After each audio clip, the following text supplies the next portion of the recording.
uma metamorfose ambulante. Uma pessoa que está se descobrindo, que está se espantando consigo mesma.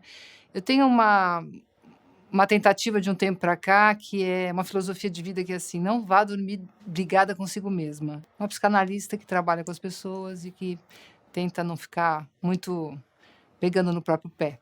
Eu não acho que meu trabalho seja pesado. Acho que viver é pesado. E como eu lido com essa questão do viver, eu estou sempre me havendo com as minhas próprias questões. Não tem fim, né? O tempo todo a gente está pensando no inconsciente, está pensando no sujeito, quem a gente é, o que o outro produz em mim. É um trabalho perene, né? Um fato, assim, importantíssimo que é diferente entre homens e mulheres é a questão da menopausa, né? E não é raro uma mulher ir ao ginecologista achando que está grávida e ele dizer: não, minha senhora, a sua menstruação está faltando porque a senhora está entrando na menopausa, né? Que é a perimenopausa, antes do momento onde você realmente não vai mais menstruar, né? E então esse equívoco, essa dificuldade da gente ter uma certa retificação, de entender que momento que a gente está da vida, a gente só percebe onde a gente está a posteriori. A coisa acontece, depois você se reorganiza e se repensa, né?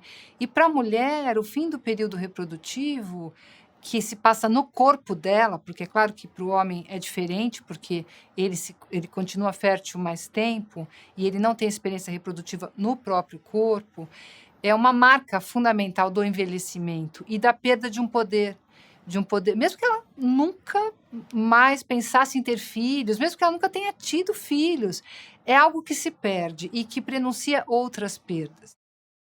Bom, a menopausa para mim foi um susto, foi um espanto, porque eu achei que eu já estava vacinada, eu já tinha atendido um monte de gente na menopausa, minha análise já tinha acabado. Então, imagina, né? Eu vou tirar de letra. Só que não tirei nada de letra, né?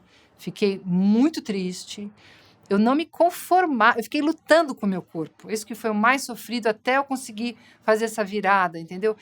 Meu corpo não tinha vitalidade. E você vai começando a falar: bom, mas não vai sobrar nada? Não, no fim, não vai sobrar nada, né, gente? No fim, vão sobrar pó.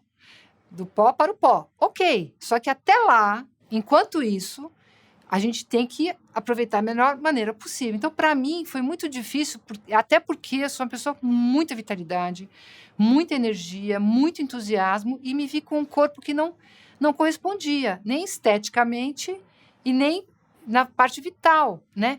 Então, tive que fazer as pazes com esse corpo também. Tem um processo aí. Foi muito interessante. Hoje eu escuto as mulheres de um outro lugar. Eu vou fazer um contraponto, tá? Eu acho que tem dois jeitos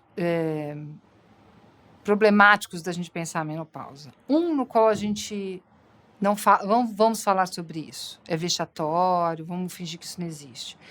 E outro no qual a gente não consegue encarar o que está em jogo e tenta dizer que ok, tudo bem. Não é ok, tudo bem. A adolescência também não foi ok, tudo bem.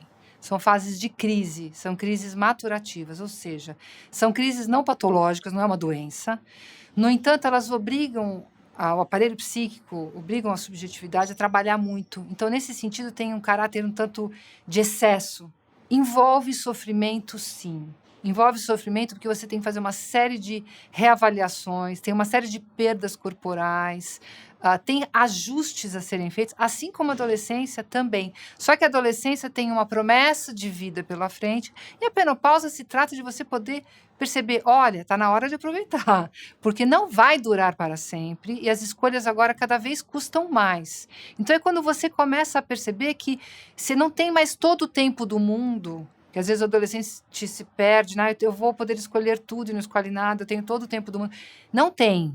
Agora eu conto os segundos, não é nem mais as horas, sabe? Muitas vezes eu vejo as mulheres deprimindo na menopausa como se não tivesse nada a ver com a menopausa.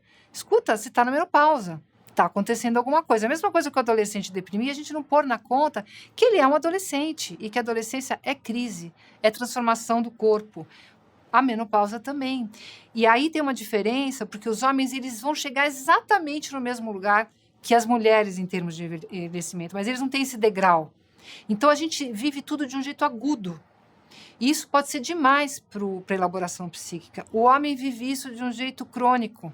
Essa diferença é brutal. Então as mulheres precisam falar do sofrimento que está relacionado à menopausa, para que elas possam superar esse sofrimento, enfrentar e aproveitar o que isso tem de bom.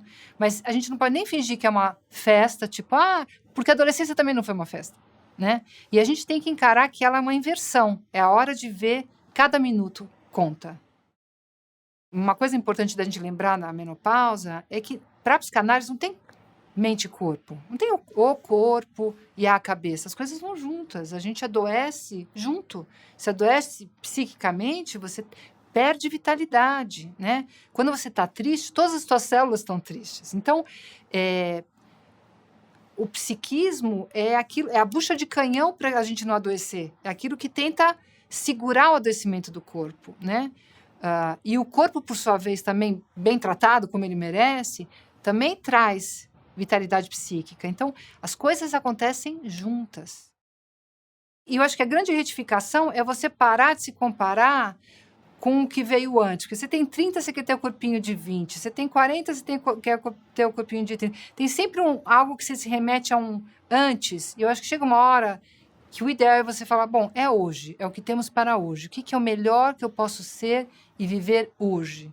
Puxa, eu tô com 54, tá? Tô bem melhor do que eu imagino quando eu tiver 64, quando eu tiver 74. Eu vou sempre jogando 10 anos para frente aí do que me espera. Tô ótima.